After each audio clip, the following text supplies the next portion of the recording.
Welcome to my channel.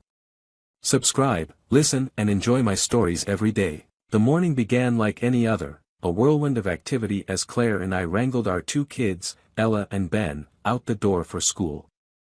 The coffee pot hissed as I poured a lukewarm cup, ignoring the chaotic symphony of cereal bowls clinking and my son yelling about a missing shoe.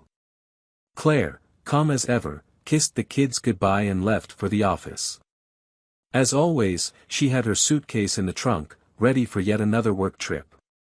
Claire's job in marketing often kept her on the road, but it never bothered me.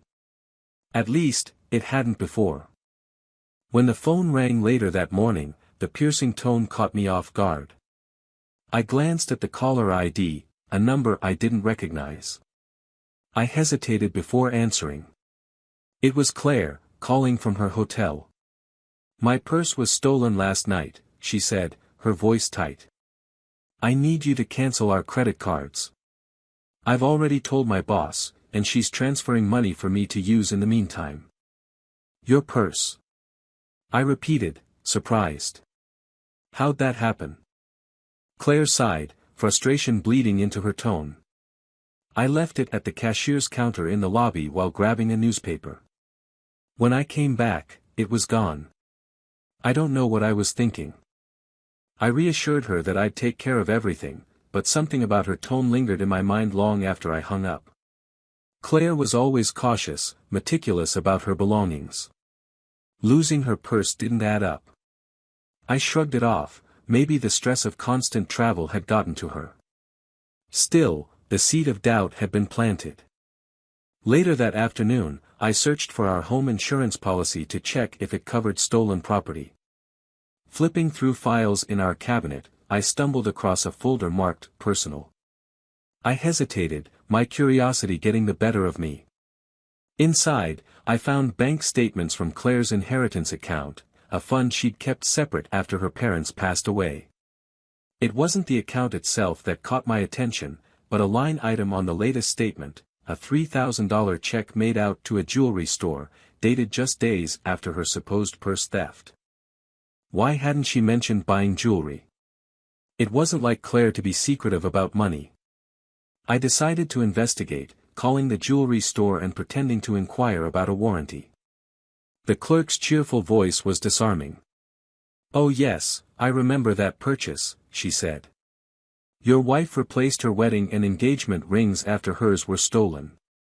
Such a shame." The words hit me like a punch to the gut. Stolen rings. Claire had never mentioned losing them. I ended the call, my mind racing. Was there more to her purse theft story? What else was she hiding? The following days were a blur of suspicion and restraint. I didn't confront Claire right away. Instead, I started piecing together her travel history, poring over old emails and phone records. It didn't take long to find the thread that unraveled everything, a number that appeared repeatedly, often during her trips. The area code didn't match any cities where she claimed to be working. I traced it to a man named Ryan. Ryan. The name alone was enough to make my stomach churn. He was a coworker, someone Claire had mentioned casually in the past but never in a way that raised alarm. Yet here he was, embedded in her call logs like a stain that wouldn't come out. The late-night calls. The texts. The pattern was too clear to ignore. One night, Claire came home late, her smile too bright and her kisses too quick. She seemed oblivious to the storm brewing beneath my calm exterior. As she showered, her phone buzzed on the nightstand. I couldn't help myself. I picked it up and saw the message preview, "Can't wait for the weekend, babe." It was from Ryan. The world seemed to tilt on its axis.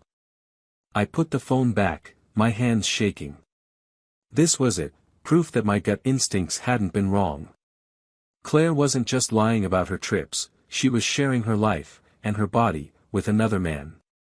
I didn't confront her that night. I needed a plan. That weekend, Claire left for another work trip. I spent the time gathering every piece of evidence I could find, from text messages to bank statements. I couldn't ignore the overwhelming weight of her betrayal. By Sunday evening, my anger had crystallized into something cold and calculating. If Claire thought she could tear our family apart and walk away unscathed, she had underestimated me. That night, I sent out invitations to a family dinner, under the pretense of celebrating our wedding anniversary.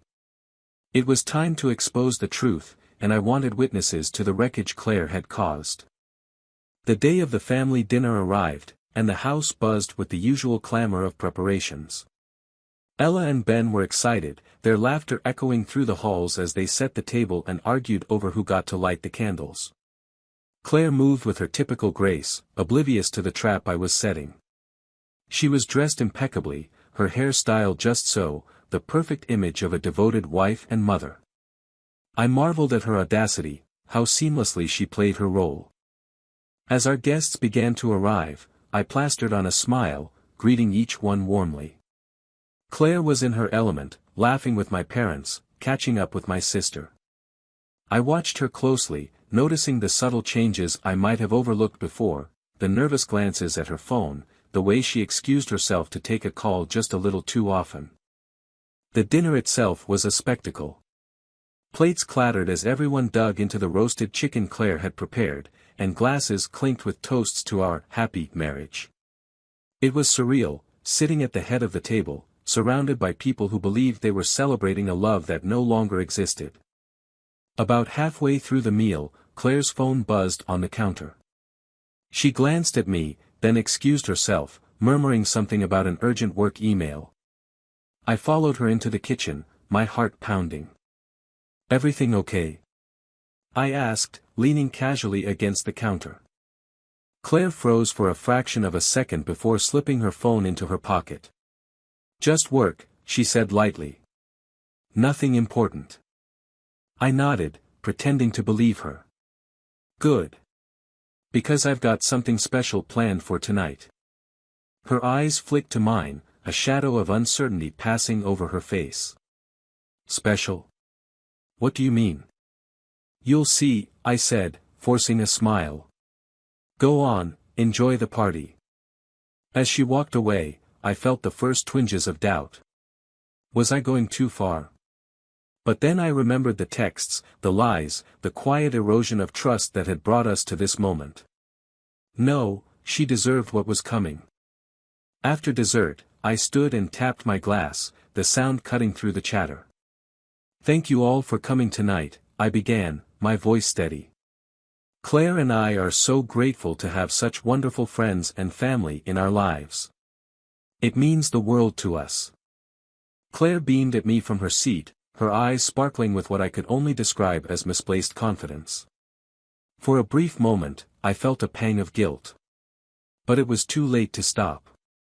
"This year has been eventful," I continued, picking up my phone from the table. "And tonight, I'd like to share something deeply personal. Something Claire has been keeping from all of us." The room fell silent. Claire's smile faltered, her brow furrowing in confusion. "Mark, what are you talking about?" I ignored her, unlocking my phone and pulling up the messages I had saved. "You see," I said, addressing the group, "marriage is built on trust. But trust can be fragile, easily shattered by betrayal." "Mark," Claire said sharply, her voice tinged with warning. "Don't." I turned to her, my expression hard. "Don't what?" "Tell them the truth. Isn't that what you've always valued in our marriage, honesty?" She stood, her chair scraping loudly against the floor. "This isn't the time or place." "Oh, I disagree," I said, my voice rising. "This is the perfect time. Everyone we care about is here. They deserve to know who you really are." I tapped the screen, casting her text messages onto the television behind me. Gasps filled the room as the words lit up the screen. "Can't wait for the weekend, babe. Last night was incredible. I wish I could see you every day." Claire's face turned white as the messages played out, a damning timeline of her affair with Ryan. Her parents looked horrified. My mother clutched her chest, and my father muttered a string of curses under his breath. "Mark, stop this." Claire pleaded, tears welling in her eyes. This isn't fair. Fair? I laughed bitterly.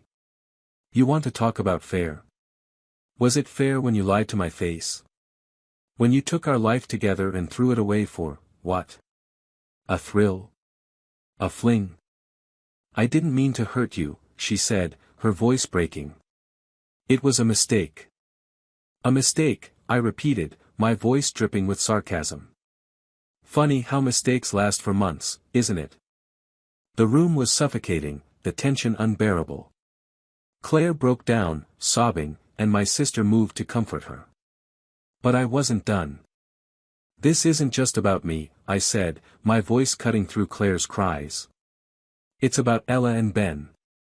How do you think this will affect them, Claire? How do you think they'll feel when they find out their mother wasn't who they thought she was? Mark, please, she begged, her voice barely a whisper. Not in front of the kids. I turned to look at Ella and Ben, who sat wide-eyed and confused, their innocence shattered by the scene unfolding before them. My anger faltered, replaced by a deep, gnawing sadness. This wasn't their fault. They didn't deserve this.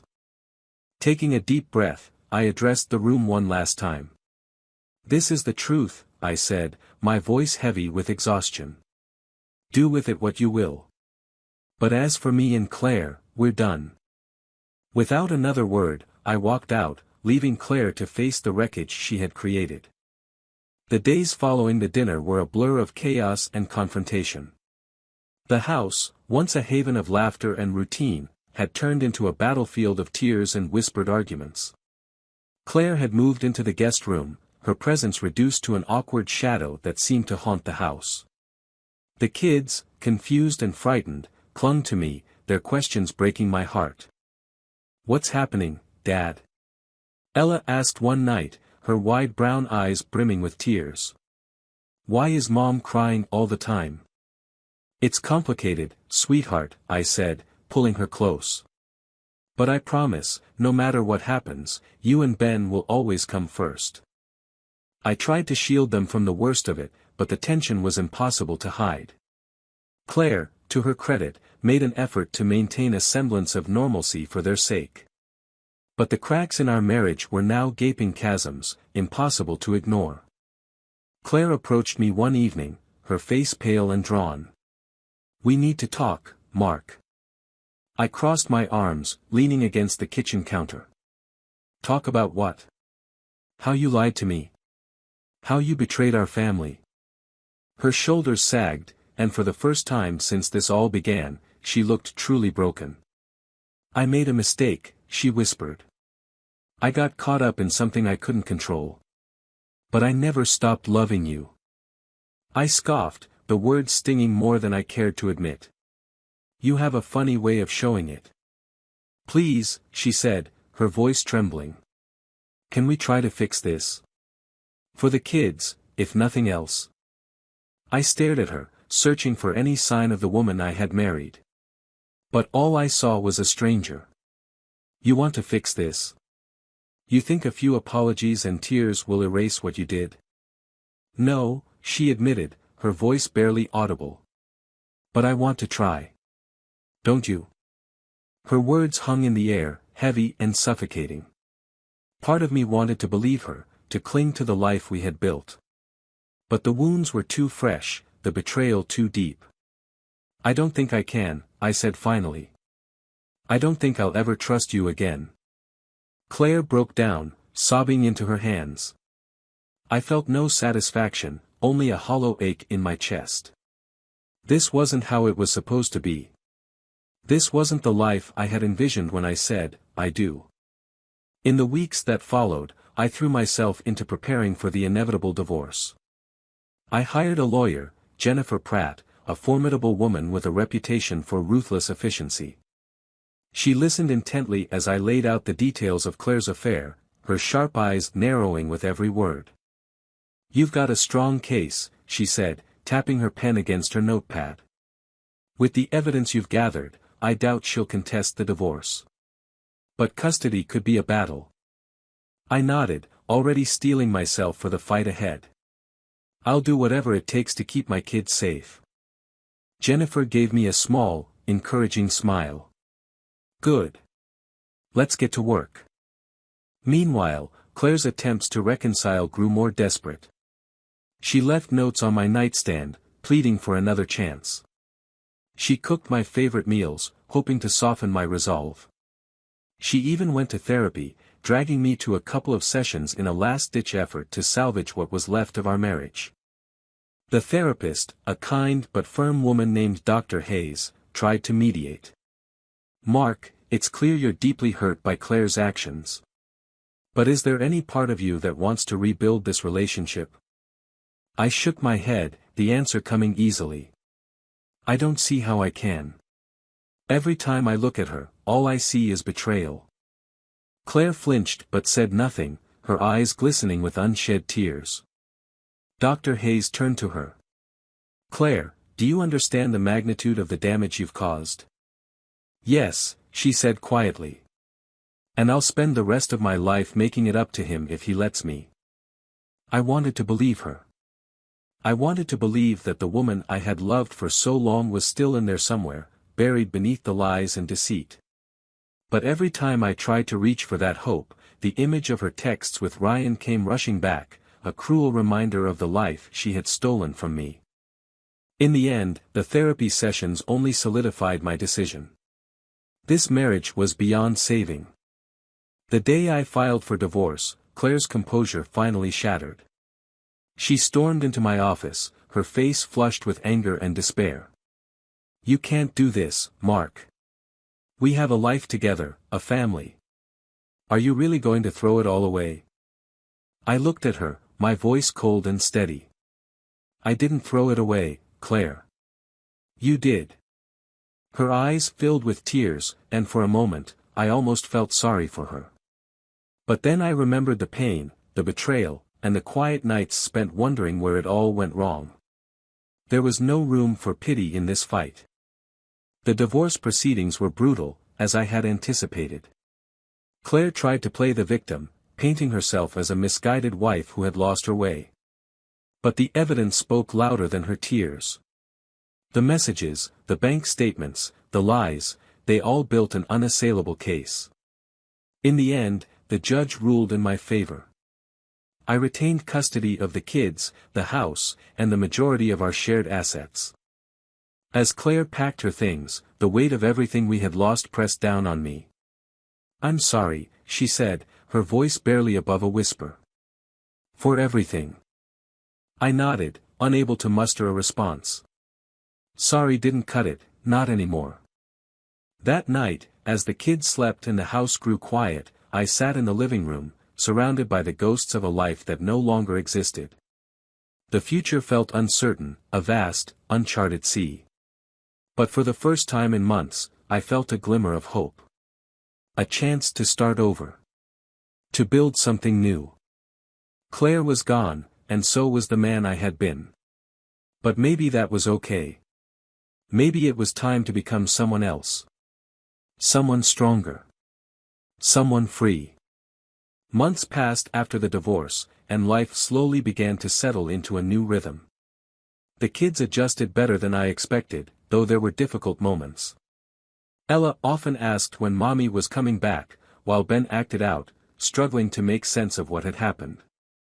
I did my best to be both parents for them, but the weight of their sadness was a constant reminder of Claire's choices. Despite everything, I started to find pieces of myself again. I threw myself into work, taking on new projects that kept me busy during the day. At night, I'd sit in the quiet house, learning how to live with the silence Claire left behind. Friends and family encouraged me to get back out there, to start dating again, but I wasn't ready. My heart still felt heavy with the betrayal, and the idea of trusting someone new felt impossible. But life has a way of surprising you. One afternoon, as I picked up the kids from school, I bumped into a woman I hadn't seen in years. Rachel. She was a friend from college, someone I had dated briefly before Claire came into the picture. Rachel had always been warm, funny, and intelligent, qualities that seemed even more radiant now. Mark, she asked, her voice tinged with surprise. "Is that you?" "It's me," I replied, smiling despite myself. "It's been a while." We talked for a few minutes, catching up on life. She was divorced too, raising her daughter on her own. There was an ease between us, a familiarity that felt like slipping into a favorite old sweater. When she asked if I'd like to grab coffee sometime, I hesitated. But then I saw the way her smile reached her eyes, and for the first time in a long while, I felt something stir inside me. Hope. Rachel and I started seeing each other casually, and over time, our connection deepened.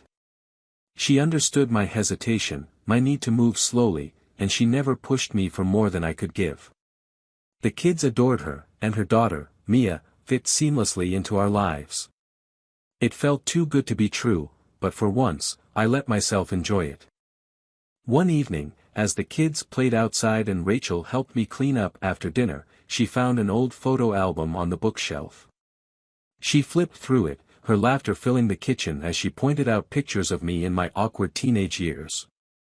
"Wow, the 90s were not kind to you," she teased, holding up a particularly terrible shot of me in a neon windbreaker. "Hey, I was on trend," I protested, laughing. Her smile faded as she turned the page, her brow furrowing. "Who's this?" I glanced over her shoulder and froze. It was a picture of Claire at our wedding, her arm looped through Ryan's, the very same Ryan from the affair. "That's Claire and Ryan," I said, the bitterness creeping into my voice. Rachel didn't laugh. Her fingers trembled slightly as she traced the edge of the photo. "Ryan," she murmured, her tone oddly distant. "Yeah," I said, confused. "You okay?" She didn't answer at first. Then, with a deep breath, she looked up at me, her face pale. "Mark, I think I know him." "What?" I asked, my heart skipping a beat. Rachel nodded, her voice trembling. "My ex-husband. His name is Ryan. Ryan Carter." The world seemed to tilt as her words sank in. Ryan Carter.